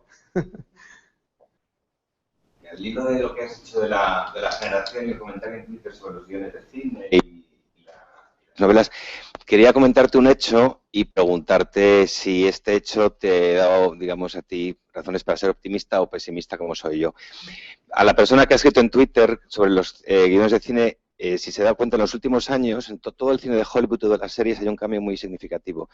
En los 80, en los 90, los héroes solían ser policías locales, policías del Estado, había poca presencia del FBI y de la CIA. Si tú miras en los últimos 10 años todas las películas de Hollywood, bueno, y la gente se defendía, llegaba el asesino en serie, los terroristas, y siempre alguien en el centro comercial, en el restaurante, sacaba una pistola, un cuchillo y mataba a uno de los terroristas. En los últimos años, si tuvieras todas las series que hay, no hay nadie que se defienda. O sea, hay matanzas por todas partes, en las series, en las películas, ni un caso de una persona que saque un cuchillo y se enfrente a un terrorista. Ni siquiera empujan. Eso por una parte. No, es impresionante, o sea, miradlo en las series de hace 15 años y las de ahora. Y por otra parte, el héroe de ahora es de la CIA, del FBI, por supuesto constreñido por todas las leyes de los estados que le impiden hacer su trabajo. O sea, es un llamamiento continuo a más Estado, más leyes. La gente está indefensa y solamente dependemos de Washington, al que le faltan un montón de armas para defendernos. Incluso en las series un poquito cínicas como House of Cards, por ejemplo, o el ala oeste, tú apunta en cada episodio, ponte una hoja y empieza a apuntar todas las leyes que en cada episodio te están pidiendo que se hagan. Es impresionante. Es continuamente pidiendo más leyes por una parte y por otra parte es población indefensa y por supuesto cualquier autonomía local del Estado no vale, tienen que ser los de la CIA que vengan a salvarnos. Entonces, se lo digo a esa persona que lo mire porque la tendencia es brutal, pero brutal. Y a ti lo que te pregunto es, a mí eso me hace ser muy pesimista, porque dices generación siguiente y veo el cambio radical, por ejemplo, en todo el audiovisual, que es impresionante, a veces que yo me escandalizo, estoy viendo una serie y me enfado, digo, pero ya está bien. ¿Pero esto qué es? ¿Cómo puedes ser pesimista? Digo, tú optimista, porque yo no lo soy. Sobre todo, y dices una generación y veo esas imágenes y digo, ¿pero cómo? Si desde pequeños ya les están diciendo que tiene que venir el Estado central a salvarles porque hace falta un montón de leyes más. Sí, yo vuelvo a la diferencia entre plazos, es decir, eso es así. Y la verdad es que me has amargado un poco la tarde porque yo no había caído, te lo agradezco mucho porque yo no había caído... No había caído en esa evolución tan tremenda. Sí que es verdad que Hollywood por supuesto es colectivista, siempre lo había sido, pero hasta el nivel que me cuentas, esa evolución de los últimos años, verdaderamente me asusta. Me asusta tanto como a ti y te agradezco el habérmela revelado. Pero yo creo que sí que es un tema de plazos, es decir, si esa es la evolución de los últimos 10 o 15 años en la cultura, concretamente en Hollywood, y probablemente todavía tenga recorrido por delante con esa inercia que tú comentas, yo lo que veo es que el cambio cultural derivado del cambio tecnológico es algo de época. Es decir, no es algo de 10 años, de 15 años, sino que es algo de mucho más largo plazo. Y por ahí es por donde tiendo a ver una luz al final del túnel, ¿no? Es decir, yo no concibo una cultura basada en una tecnología de interrelación y de intercomunicación como la actual que llegue a ser una cultura más colectivista, es decir, o más estatista. Lo que sí concibo es que esa evolución tecnológica empodere a las agrupaciones pequeñas de ciudadanos. Vemos, por ejemplo, en el mundo de la empresa, todos los expertos en management y demás, lo que están comentando ahora es que se está pasando de un paradigma de empresa jerárquica extraordinariamente piramidal a unos sistemas de pequeñas unidades productivas interconectadas que incluso ya llegan a estar muy externalizadas, ¿no? Con lo cual hay cadenas horizontales de nodos de pequeñas cantidades de gente trabajando. Pasamos de una pirámide a una malla, ¿no? Si eso afecta a la producción de bienes y servicios, ¿cómo no va si lo estamos viendo en la cultura también, con la desaparición de los intermediarios obligatorios que antes eran tremendamente necesarios, ¿cómo no va a ocurrir eso también en la política y en la cultura en general? Bueno, al final los grandes estudios de Hollywood, que son los que suelen incurrir en ese tipo de comportamientos o de inducciones intelectuales más que el cine independiente, aunque el cine independiente esté muy plagado de posiciones muy colectivistas también, pero bueno, pues lo que probablemente responden son los grandes paquidermos dinosaurios que también forman parte de esos nodos imprescindibles que en la nueva red distribuida de la sociedad a lo mejor ya no sean tan necesarios, ¿no? Quiero creer. Wishful thinking. Pero bueno. Te quería preguntar por el fenómeno de Podemos. Han conseguido un resultado espectacular. ¿Cuál es la valoración que haces de ese surgimiento de un partido tan manifiestamente antiliberal? ¿Y cómo crees que está la sociedad española si un partido con las ideas en lo económico y en lo social que defiende Podemos triunfe de forma tan aplastante? Yo creo que podemos echarnos a temblar. Pero pueden estar ellos también un poco preocupados porque uno de los últimos debates electorales que tuvimos en campaña, que fue Óscar Timón, nuestro candidato número 2, al final Podemos se rajó y no participó en el debate. Y lo que dijeron fue algo así como que no querían debatir con partidos del sistema y con un partido que no debería existir, como era el PELIP, ¿no? Entonces vuelvo a lo que decía anteriormente de ser peligrosos y de que siguen nuestras ideas y tal. Nosotros no tenemos fuerza, no le podemos hacer ningún daño ni a Podemos ni nada, y sin embargo temen, no a nosotros, temen a nuestras ideas, ¿no? Y bueno, yo creo que al final del final tampoco debemos estar tan preocupados por el caso concreto de Podemos como por la evolución o la involución que estamos viendo en toda Europa hacia posiciones de mayor colectivismo. O sea, a mí el hecho de que saquen 5 escaños en unas elecciones europeas, con la participación tan baja que ha habido, con el fenómeno de descomposición pues ya extrema del Partido Socialista, cuando todavía no son suficientemente conocidos. Me contaba hace poco un afiliado, no recuerdo exactamente quién, el caso de una señora propietaria de muchos inmuebles que ha votado a Podemos porque decía que bueno, que este chico habla muy bien en la tele y que hace falta echar a estos malvados de la casta del PP y PSOE, que son todos iguales, y poner a gente nueva con ideas buenas y tal, ¿no? Y la señora al parecer tenía hasta inmuebles cerrados y tal, que, en fin, carne de desahucio, carne de expropiación total, la pobre mujer, ¿no? En fin, es tremendo. Yo creo que las aguas volverán a su cauce, que las elecciones europeas, no solo en España, en toda Europa, son particularmente proclives a que la gente pues haga un voto a partidos que no votaría habitualmente, que este auge tan tremendo de los ultraconservadores en Gran Bretaña, de los fascistas en Francia o de los comunistas en España o en Grecia, es algo que que debe preocuparnos en la medida en que sea un fenómeno que se vaya consolidando. Y que de momento, hombre, debe preocuparnos incluso desde ahora, por supuesto, pero que yo no sé, tengo la esperanza de que no llegue a ser tan tremendo como puede parecer a simple vista y que baje mucho su intensidad en las generales. ¿Quieres que se acabe el bipartidismo en España? Yo creo que el bipartidismo no se crea ni se destruye, sino que se transforma. Entonces, los partidos del régimen se transforman y buscan identidades y máscaras nuevas cuando las de toda la vida no funcionan y generan una desafección grande. No hablo de PP-PSOE, sino el concepto de bipartidismo, ¿crees que seguirá implantado? A mí el bipartidismo me disgusta, sobre todo por la expresión que tiene en el sistema electoral, que es tremenda. Tenemos una sobrerepresentación absolutamente distorsionadora e injusta de las dos primeras fuerzas políticas de cada circunscripción y una infrarrepresentación legislativa, normativa de todas las demás, mediante, bueno, pues por el tamaño y las características de las circunscripciones electorales, por los umbrales obligatorios, por la aplicación que se hace de la ley DONT y por otra serie de cuestiones, ¿no? Eso es lo que realmente me preocupa, pero después, a la hora de la verdad, desde luego yo preferiría que hubiera gobiernos de coalición en todas las instituciones posibles que gobiernos monocolor.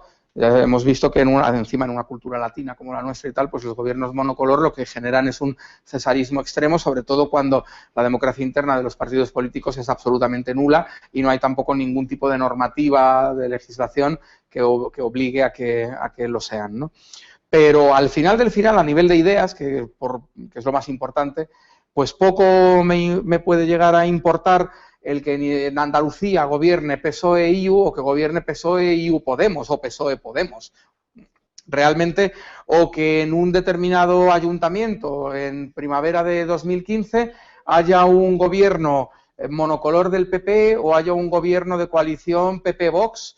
Es que creo que en el caso de Andalucía y en el caso de ese municipio, el resultado va a ser el mismo, porque lo que tenemos es, bueno, pues el conservadurismo que se intenta reorganizar y que saca marcas blancas cuando tiene una desafección grande, y el socialismo que hace exactamente lo mismo, ni más ni menos.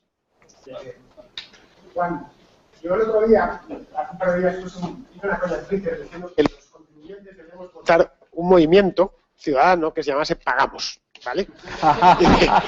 Hice unas cuantas bromas, lo puse a las 12 de la noche y me fui a la cama después, y a la mañana siguiente me encontré con que se había empalmado Twitter. Dijo, bueno, hay tropecientos mil retweets, todos emocionados, gente que incluso se lo creía lo que decía, ¿no? Y puse varios, decía que Pagamos debería tener como modelo referencial a Liechtenstein, que deberíamos limitar la cantidad de políticos a uno por provincia y tal. Bueno, todo era una coña, ¿no?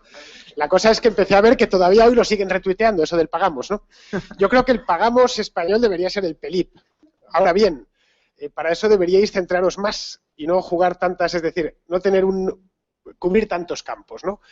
Igual que ha hecho Podemos, cuyo he asistido personalmente a cómo han ido formando eso desde el mes de enero, ¿no? Que empezaron a juntarse y a captar voluntades, a montar los famosos círculos de Podemos en las provincias y demás. Pero las ideas eran muy pocas y supieron capitalizar el descontento de la izquierda. Bien, en vuestro caso, en el caso de Pagamos, ¿vale? Sería capitalizar el descontento de la parte productiva del país, que está hasta las narices de pagar, esencialmente, y que no quiere que haya una casta, no una casta política, una casta en general que vive a su costa y que pretende seguir viviendo todavía más a su costa, ¿no? Entonces, esta coña, que no va a ningún sitio, ¿crees que esta misma idea la podíais aplicar vosotros? Sí, yo creo que nosotros deberíamos empezar a organizar como tú dices, a la gente productiva, people of the mind, ¿no? Que dice Ayn Rand.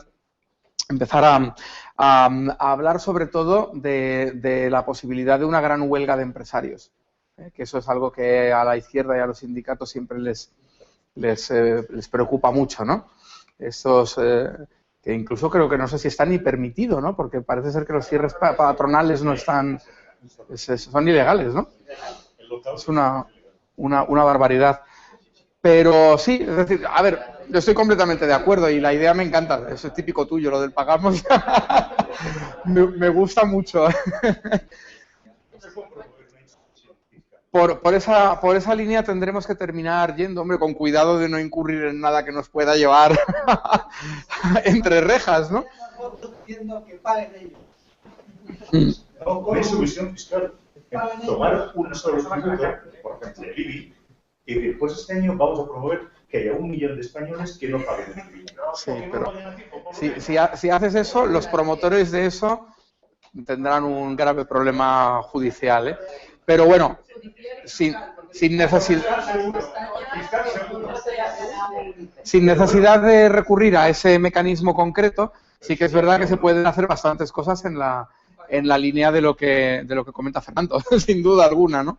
Sí, por ahí debemos ir, Y sobre todo debemos ir, como comentaba antes, por la línea de tener, por un lado, el partido político como pequeña maquinaria electoral, pero por otro lado todo este movimiento cívico, liberal, libertario, que vaya trabajando por vías muy distintas, por asociaciones causales concretas, temáticas, de cuestiones determinadas, pues por ejemplo, contra el sistema de reparto de las pensiones, por la defensa de los contribuyentes, pero con departamentos, con abogados haciendo recursos y montando pleitos contra el Estado por las atrocidades y las barbaridades que ocurren en materia fiscal a la gente, y otras muchas más. Es decir, ser todo un movimiento organizado de una forma poliédrica, ¿no? con diversidad, pluralidad de organizaciones trabajando, y entre ellas el partido político, pues trabajando cuando hay elecciones y haciendo sobre todo una labor electoral, pero ir expandiendo y ampliando la organización en base a una pluralidad de vías de acción. Y desde luego esa es una de ellas. Sí, ¿cómo están así?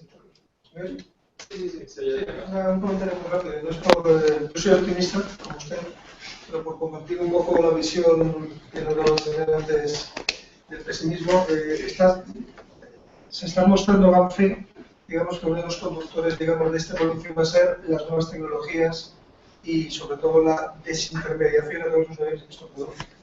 Y siendo eso verdad, pero no es menos cierto que una de las manifestaciones de esa desintermediación más drásticas que estamos viendo es el ocaso y la muerte aceleradísima de la prensa escrita.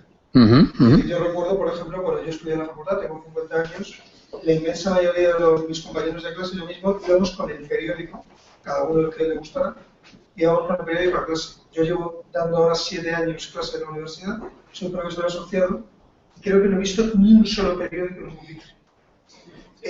No olvidemos que la prensa escrita, históricamente, no solamente en España, sino a nivel mundial, ha sido uno de los grandes canales de denunciar los abusos del Estado.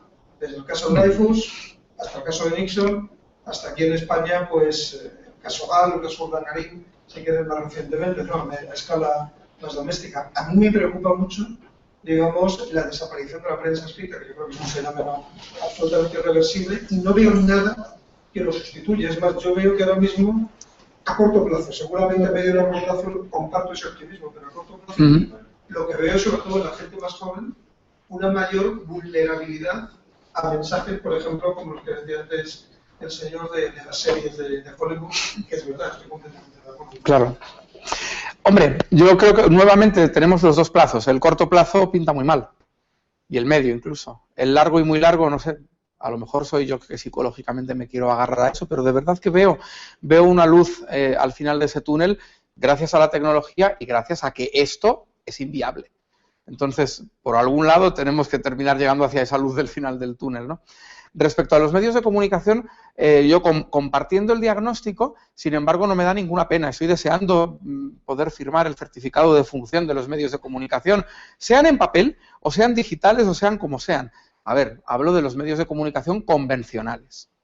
Yo creo que si hay una única institución social que está todavía más denostada en las encuestas que los políticos, son los medios de comunicación, pero eso en toda Europa, porque en España, en las encuestas españolas, los políticos salen al fin, en la última o penúltima de todas las instituciones sobre las que se pregunta. Pero es que en casi toda Europa los políticos a lo mejor no están tan mal colocados, están en donde solían estar en España años atrás, en una posición pues no muy alta, pero bueno, más o menos decente, y sin embargo los medios de comunicación están tan denostados y tan cuestionados como lo están en España. ¿Y qué es lo que sucede? Pues que no son necesarios. Es decir, si yo quiero informarme de lo que está pasando en Siria, prefiero leer el blog del corresponsal que está allí que leer lo que va a publicar en su periódico. Porque lo que vaya a publicar en su periódico va a estar mediatizado por su redactor de sección, por su redactor jefe, por el director del periódico, por los compromisos económicos que ese periódico tenga, por el accionariado de ese periódico, por las subvenciones que reciba del Estado y por toda la publicidad institucional y de empresas privadas relacionadas con el Estado que ese periódico tenga. No me creo lo que ponga el periódico sobre lo que está pasando en Siria. Y en cambio tengo más motivos para creerme lo que ponga en su blog el periodista que está en Damasco. Y esto ocurre con todo. Tenemos unos medios de comunicación en general, prensa, radio y televisión, que tienen en España una de las tasas de dependencia más altas de Europa de dinero público, tanto de subvenciones directas como de publicidad institucional, publicidad de las administraciones públicas, una publicidad que no debería existir directamente, porque vamos, nosotros se supone que somos los dueños del Estado, los jefes del Estado, y resulta que es el Estado el que se gasta una enormidad de millones en decirnos a nosotros, a través de los medios de comunicación, pagando dinero de nuestros impuestos en ello, pues cosas como que nos lavemos los dientes o que no peguemos a nuestros hijos o que nos pongamos el cinturón de seguridad en el coche. Es que el Estado no está para decirnos nada de eso. Las campañas institucionales deben desaparecer, como no sean, bueno, en casos extremos de una catástrofe natural o cosas por el estilo, si no, no deberían ni de existir. Pero claro, los medios de comunicación que todos conocemos, actuales, convencionales, prensa, radio y televisión, viven de eso. Viven en un altísimo porcentaje de eso. Y la parte que sí es privada, en general, ¿quién se puede anunciar a los precios que va la publicidad? Pues en un salvo en la prensa local, que es un poco diferente, en la prensa de ámbito nacional, quien se anuncia, o regional incluso, son grandes empresas generalmente dependientes de una manera o de otra, o de subvenciones o del favor de los políticos. Con lo cual es bastante sencillo para un político en el ejercicio del poder levantar el teléfono, como me consta, por ejemplo, que ocurre a nivel del gobierno nacional en estos momentos. A ver, ¿alguien se puede explicar que Venezuela, con las relaciones que tiene con España, las atrocidades que está cometiendo el régimen de Maduro hayan sido objeto de portadas y de grandes despliegues informativos en toda la prensa europea menos en la española? ¿No tendrá algo que ver el hecho de que una empresa como Repsol es de las que más se anuncian en los medios de comunicación españoles y que por lo tanto es sencillo en un momento determinado para una Secretaría de Estado de Comunicación en Moncloa coger el teléfono, hablar con Repsol y entre los dos llamar a una serie de periódicos? Y se minimizan ciertas cosas que en el resto de Europa, pese a no tener la conexión que tiene con Venezuela como España, pues tienen mucho más alcance. Bueno, entonces yo creo que los medios de comunicación en general están cayendo, pero están cayendo porque es que se lo merecen y que dan paso a un paradigma de información en el cual la información fluye de una manera mucho más directa entre nodos potencialmente interconectados dentro de una red tecnológicamente empoderada que somos todos nosotros. Todos nosotros. ¿Fluye la información y fluye la opinión? ¿Hace falta el medio? No. Afortunadamente, no. Hacen falta millones de medios. Todos somos ya emisor, receptor y medio, ¿no? Y luego muchos se organizarán en pequeños o grandes medios que no responderán a la lógica de dependencia económica y política que tienen los medios actuales. Lo que pasa es que el tema de los bloggers, lo que ocurre es que el tema de los corresponsales o blogueros independientes, etcétera, está sujeto exactamente a las mismas presiones que cualquier medio, por ejemplo. Hay compra de voluntades, hay anuncios, es decir, cambiará el formato, pero la presión, el intento de presión y el intento de manipulación de la información no va a cambiar mientras sea un arma de poder en manos de quien corre. Pero hay un elemento diferente. Sí, que hay más posibilidades. La pluralidad. Claro, que hay más posibilidades de acudir a más medios. Pero al final tendrás que fiarte de unos y de otros no, que es exactamente lo que ocurre con los medios de comunicación. Cada uno, dentro de lo que hay, acaba dando más o menos credibilidad a este o a aquel. Sí, sí. O sea, que en eso no creo que vaya a cambiar demasiado, ¿eh? Eso es inevitable. Pero lo que sí que es verdad es que la mezcla interesada entre información y opinión es mucho más posible en los medios convencionales que en este tipo de medios. Es decir, si el medio es un blog, sí, es lo que tú dices, pero si el medio es la blogosfera, la cosa cambia por completo. Al hilo de lo que estáis comentando, yo creo que debemos de ser muy optimistas del futuro precisamente en este tema. Ya estabas más o menos comentando que va a haber muchísimas más canales y más opiniones, y lo que está acabando es el modelo tradicional de medios de comunicación, pero están surgiendo, vamos, se está transformando y no se sabe cómo va a acabar quedando, pero ha cambiado por completo Internet y sobre todo los teléfonos móviles y las redes sociales, la forma de transmitir ideas, y yo creo que, vamos, el futuro es muy optimista en ese sentido. Cada vez tenemos más variedad a la hora de elegir cómo nos informamos y de qué forma, y sobre todo a coste cero. O sea, yo no estoy suscrito a nada, no pago por nada, y creo que estoy bastante bien informado. Entonces yo creo que las ideas liberales y digamos, la publicidad de los abusos que comete el Estado, pues va a ser cada vez más fácil, más sencillo, y va a llegar a más gente. Tened en cuenta que todos los movimientos alternativos, incluso al sistema actual, pero no liberales, lo primero que quieren controlar son la información y la opinión. Lo estamos viendo en la Rusia de Putin.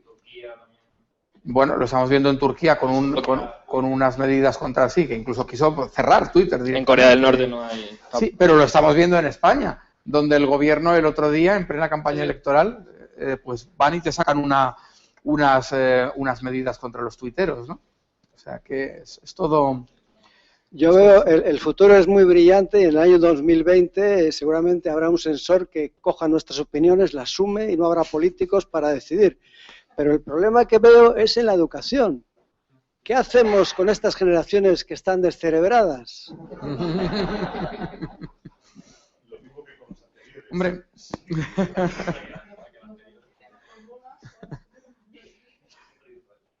Yo creo que se ha producido, sobre todo en España, aunque también es un fenómeno un poco internacional, una pérdida de calidad en la enseñanza tremenda, que también es uno de los ejemplos de cómo el sistema, pues, estatalizado no está funcionando, ¿no? Y la verdad es que me parece que en la educación es uno de los campos en los que los liberales tenemos más probabilidades de poder hacerle comprender a la gente que el sistema no funciona. En la sanidad es más difícil, porque al final el terror que induce el Estado en la gente, en el tema médico y tal, ante el miedo a una posible operación costosa, etcétera, es más difícil de explicar, aunque evidentemente nuestras soluciones es prácticamente la misma en un caso que en el otro, ¿no? Pero en el terreno de la educación sí que se puede hacer mucho. ¿Qué hacemos con esas generaciones descerebradas? Hombre, yo no sería tan crítico, ¿no?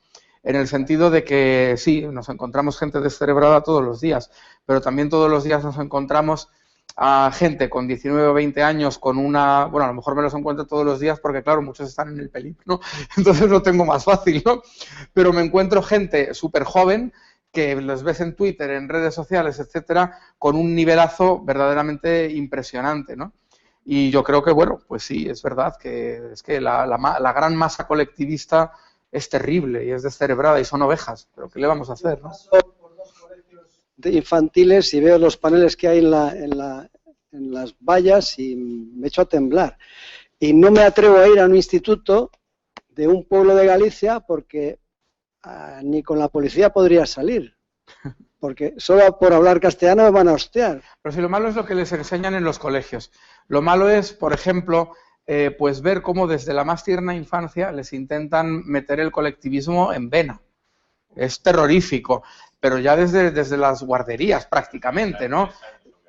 Sí, a partir de los 3 años pero no ya el hecho de que sea obligatoria. El problema es que encima los planes de estudios o no sé, o la formación que se imparte a los docentes es tremenda. O sea, es que la lógica esta de que tienen que compartirlo todo, por ejemplo, a mí me aterroriza. Yo tengo una niña pequeña y la niña, pero ahora tiene 6 años, pero es que ya cuando tenía 3 volvía volvía de la guardería con el mantra de hay que compartir, hay que compartir, hay que compartir. Y nosotros tratábamos de decirle, mira, hay que intercambiar. hay que intercambiar. Y tienes que ver cuándo te interesa el intercambio, cuándo no te interesa el intercambio. Tienes que ser generosa. Pero una cosa es ser generosa porque tú quieres serlo y porque tienes empatía con la persona con la que quieres ser generosa y porque un día le das algo, a lo mejor sin esperar nada, pero otro día te lo va a dar esa otra persona a ti. Hay que intercambiar en busca del beneficio de todos, ¿no? De todos los participantes en el intercambio, no de todos en el sentido colectivista, de la generalidad del grupo, ¿no? Y esto es así, es que ves los libros de texto y te echas a temblar. Menos mal que tenemos este libro de economía que ha conseguido Jordi Franch sacar adelante con el apoyo de Unión Editorial, creo que ha sido la que lo ha editado, ¿no? Y del profesor Huerta de Soto y demás. Ojalá que eso llegue a muchos colegios y tenga mucha influencia, pero lamentablemente, claro, el mainstream de las editoriales lo que saca son libros absolutamente colectivistas, ¿no? Y tienes básicamente un gran colectivismo de izquierda en la enseñanza pública y un gran colectivismo de derecha, conservador, en la enseñanza concertada. Y yo creo que es muy importante que pasemos a que los colegios no sean ni públicos ni concertados, sino que sean privados y que sean de todas las tendencias, de todas las ideas, religiosos de una religión, de otra, ateos, con un ideario de izquierdas, con un ideario de derechas, sin ningún ideario, pluralistas, de todo tipo, y que la gente escoja y que lleve a los hijos al colegio que le dé la gana, en la lengua que quiera, con el ideario que sea, y que no haya ningún Estado, ningún ministro de Educación, ni ningún consejero de Educación diciéndole a la gente cómo tiene que educar a sus hijos. Si es que quiere llevarlos al colegio. Si es que quiere llevarlos al colegio, por supuesto. No nos olvidemos. Porque, por supuesto, la enseñanza en el hogar es una opción absolutamente válida. Te pregunta Alberto78 en Twitter, es un poco de broma la pregunta, ¿salimos por piernas o solicitamos que nos invada Suiza para saber que estamos en buenas manos? Fernando Díaz Villanueva, que creo que está por ahí, sí, por ahí fuera, estaba aquí hace un momento con nosotros, escribió un artículo creo que el año pasado, pidiendo que nos invadiera Gibraltar. La verdad es que yo lo que pienso es que no hay que salir por piernas, nadie nos puede echar, somos nosotros los que tenemos que cambiar las cosas, ¿no? Y yo creo que podemos cambiar las cosas. Te puede interesar, si es que nosotros lo que tenemos que mejorar, digo nosotros, no solo el PELIP, sino en general los liberales, es el marketing de nuestras ideas, ¿no? Y ahí tenemos mucho camino que recorrer todavía, con toda sinceridad, ¿no? El cheque escolar, lo que hay que decirle a la gente no es hay que privatizar los colegios, lo que hay que decirle es quiero que tengas un cheque que te permita ir al colegio que tú quieras, ¿no?